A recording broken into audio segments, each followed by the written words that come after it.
अस्सलामु अलैकुम वरहमतुल्लाहि वबरकातुह। बिस्मिल्लाहिर्रहमानिर्रहीम। नहमदुहु व नुसल्ली अला रसूलिहिल करीम व अला आलिहि व अस्हाबिहि अजमाइन। अम्मा बाद। मोहतरम भाइयों, बुजुर्गों, दोस्तों, अल्लाह के नबी सल्लल्लाहु अलैहि वसल्लम की शान में रामगिरी महाराज ने जो गुस्ताखी की है, पूरे मुल्क के मुसलमानों में एक बेचैनी है और हम सख्त अल्फाज में उसकी मजम्मत करते हैं कि क्या ज़रूरत पड़ी। आप बांग्लादेश के अंदर जो हालात चल रहे हैं उस पर बात करते करते हमारे नबी सल्लल्लाहु अलैहि वसल्लम तक क्यों पहुँचे? वहाँ पहुँचने की आपको ज़रूरत ही नहीं है। बांग्लादेश में जो हालात चल रहे हैं हम भी कड़े अल्फाज में उसकी मजम्मत करते हैं। वहाँ पे जिस तरह से लोगों की दुकानों को लूटा जा रहा है, जिस तरह से वहाँ दंगे फसाद हो रहे थे, जिस तरह से वहाँ पे माहौल बना हुआ था, लोगों को गुस्सा था अवामी लीग पार्टी के अगेंस्ट में। अवामी लीग के 20 नेताओं की हत्या कर दी गई। अवामी लीग के 20 नेताओं के शव बरामद किए गए हैं। अवामी नेताओं के 9 घर वालों की भी हत्या की जानकारी मिल रही है। और अवामी लीग पार्टी का फिर चाहे कोई भी कार्यकर्ता हो, वो मुसलमान हो या किसी और जात धर्म का, वहाँ पे इस तरह से उन पे जो हमले वगैरह हुए। लेकिन मैं ये भी बता दूं आप लोगों को साथ में कि बांग्लादेश के अंदर भी ऐसे हजारों मंदिर है जिसकी हिफाजत वहाँ के मुसलमानों ने की है। रात भर मंदिरों के बाहर खड़े रहे ताकि कोई भी मंदिर पर हमला न कर सके। देश भर में हिंदू और अन्य अल्पसंख्यक समुदायों के पूजा स्थलों की सुरक्षा सुनिश्चित करने के लिए याम छात्रों ने विभिन्न स्थानों पर रात भर निगरानी की, पहरा दिया। सुबह 3 बजे तक ढाकेश्वरी हिंदू मंदिर की सुरक्षा करते छात्रों की तस्वीर सोशल मीडिया पर तेजी से वायरल हुई। ऐसी हमारे हिंदू भाइयों की हजारों बस्तियां हैं जिनकी हिफाजत वहाँ के मुसलमानों ने की है। असल गुस्सा लोगों का था अवामी लीग पार्टी के अगेंस्ट में। तो अगर कोई मौलाना भी अवामी लीग पार्टी का होगा तो लोगों ने उसको भी जो है पीटा है, मारा है और उसके घर को जलाया है। कोई क्रिकेटर जैसे शकीबुल हसन, वो अवामी लीग पार्टी का करीबी था, उसके भी घर को लोगों ने तोड़ फोड़ कर दिया है। इस तरीके से लोगों का गुस्सा अवामी लीग पार्टी से था।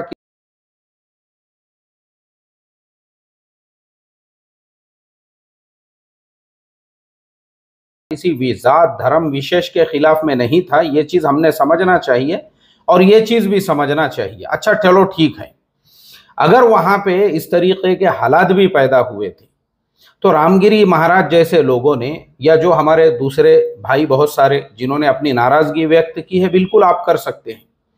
आप बांग्लादेश के कॉन्सुलेट के सामने जाइए, वहाँ धरना दीजिए, वहाँ उनको जाके मेमोरेंडम दीजिए। लेकिन अपने शहर के अंदर इस तरीके से रैली निकालने और रामगिरी महाराज जैसे लोगों का ऐसे टाइम पे इस तरह का बयान देने के पीछे का जो पॉलिटिक्स है, जो सियासत है, आज मैं उस पर बात करना चाहता हूं। क्योंकि मुझे हमारे मुस्लिम नौजवानों को एक पैगाम, एक संदेश देना है कि देखो, हमारे नबी सल्लल्लाहु अलैहि वसल्लम की शान में जो गुस्ताखी की गई है वो नाकाबिल बर्दाश्त है।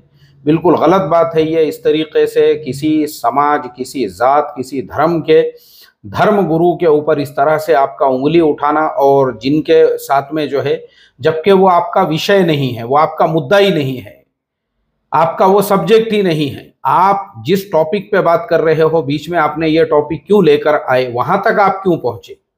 अब मैं आपको बताता हूँ इसके पीछे का पॉलिटिक्स ये है कि अभी देखो, आप महाराष्ट्र की पॉलिटिकल सिचुएशन को आप समझो।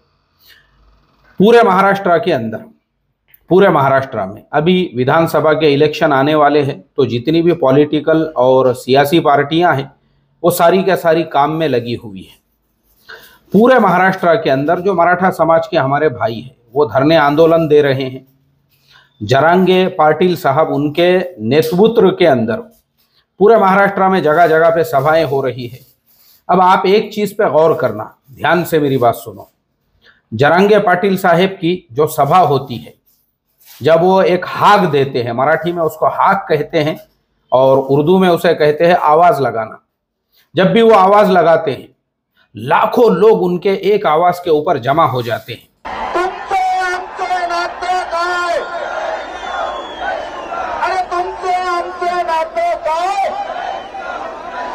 लाखों लोग।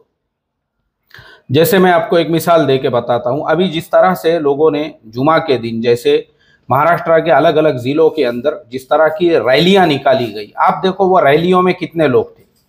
वो रैलियों के अंदर जो लोग थे ना, वो किसी पार्टी के कार्यकर्ता थे। उसका रीज़न है क्योंकि विधानसभा के इलेक्शन सामने हैं और किसी भी पार्टी के पास में डेवलपमेंट का मुद्दा नहीं है कि वो समाज को जो है डेवलपमेंट की बात बता सके, भाई तुमने डेवलपमेंट क्या किया। तो ये चीज़ जो है ना, हर भारतीय नागरिक ने समझना चाहिए कि हमारे देश के अंदर जब भी कोई इलेक्शन आता है उससे महीना भर पहले ही ऐसा धार्मिक मुद्दे क्यों उठाए जाते हैं, ऐसे एक समाज विशेष को यानी खास तौर पे मुसलमानों को क्यों निशाना बनाया जाता है, वो सिर्फ और सिर्फ इसलिए ताकि इलेक्शन के अंदर उससे फायदा उठाया जाए। अब जो देखे कि भाई पूरे राज्य का वातावरण जो है ना वो एकदम शांत है, सब लोग अपने काम में धंधे में सारी चीज़ों में लगे हुए हैं। अब ऐसे टाइम पे रामगिरी महाराज जैसे जो महाराज है उनका काम ही नहीं है ये किसी दूसरे समाज और किसी दूसरे धर्म के धर्म गुरु को इस तरह से आप जो है उनको मुद्दा बनाए या फिर आप उनके ऊपर जो है इस तरह से कमेंट पास करें, ये आपका टॉपिक नहीं है। लेकिन प्रॉब्लम ये है कि जो पॉलिटिकल पार्टियां हैं वो ये देखती है कि भाई हमारी जो सभा है वो सभा में जितने लोग आ रहे हैं उससे 10 गुना ज़्यादा लोग जरांगे पाटिल साहब की सभा में हैं। अब उनको मालूम है कि हरिनाम सप्ताह चल रहा है जिसमें ये जो है अपना प्रवचन देते हैं रामगिरी महाराज जैसे लोग।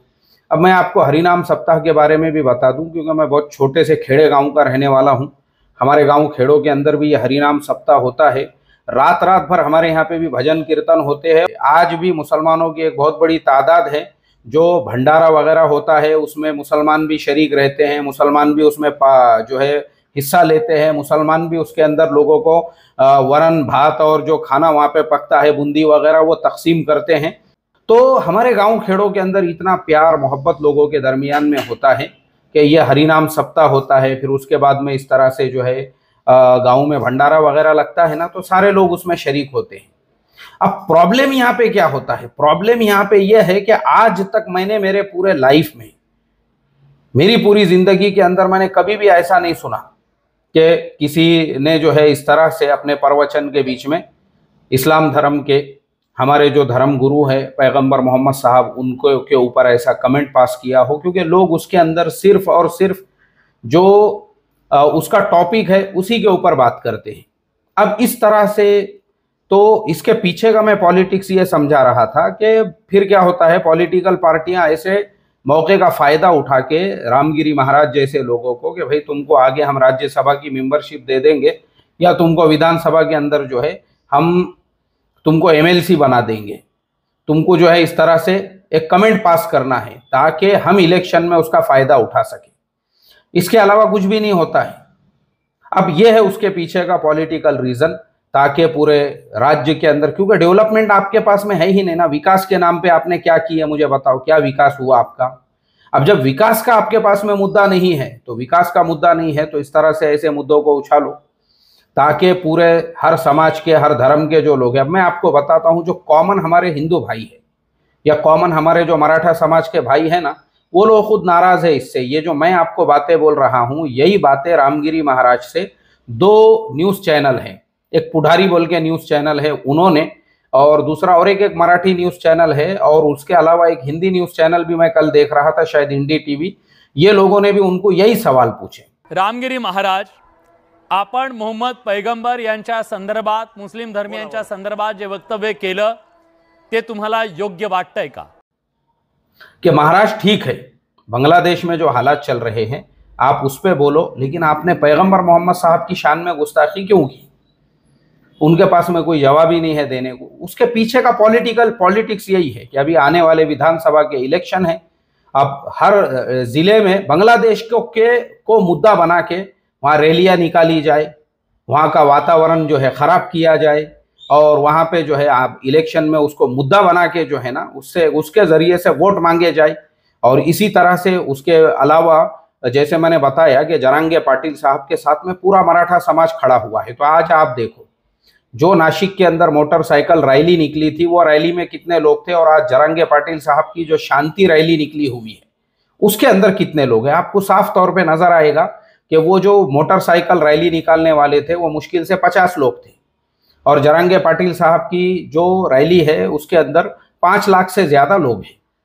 एकदम सिंपल सा मेथड ये है कि वो रैली निकालने वाले भी बहुत सारे पॉलिटिकल पार्टियों के ही कार्यकर्ता होते हैं जिनको एक पैसा, उनको भी एक कीमत दी गई हुई होती है कि भाई तुमको ऐसी रैली निकालना है ताकि ये मुद्दे को हम पूरी तरह से भुना सके और इस तरह से जो है अपने ज़िले के अंदर कम से कम अपने को अपनी एक सीट निकालना है, बाकी का अपने को कुछ लेना देना नहीं है।